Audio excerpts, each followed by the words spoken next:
They smiled when you cried. It's not outwardly, of course, but inside, where their true face lived.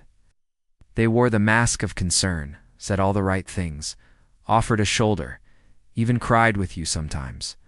But deep down, they were never rooting for your healing, because your pain gave them purpose. Your brokenness made them feel whole.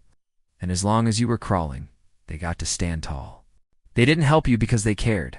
They helped because it kept you close enough to control, close enough to observe. You see, healing meant freedom, meant distance. And they weren't ready to lose the version of you who needed them, who leaned on them, who stayed small enough to fit into their comfort zone, so they encouraged you. But only just enough to keep you stuck. They offered solutions with invisible strings, gave you advice that circled back to your flaws. They'd say you've come so far while reminding you who you used to be. Subtle reminders, lingering doubts. It's how they kept your wings clipped while pretending to help you fly.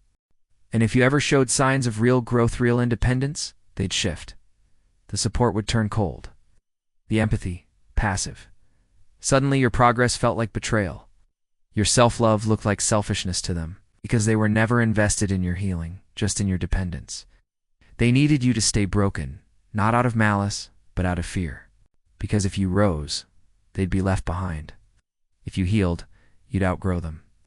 And deep down, they always knew they could never meet the version of you that loved themselves fully. So instead, they fed the broken version, kept it alive, nurtured it, because that version was easier to manage, easier to understand, easier to keep around.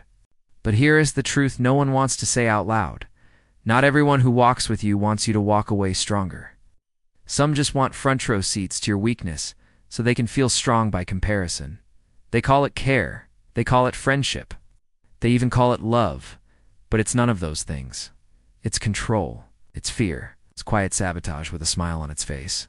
You weren't broken because you were weak. You were broken because you trusted someone who didn't want you whole.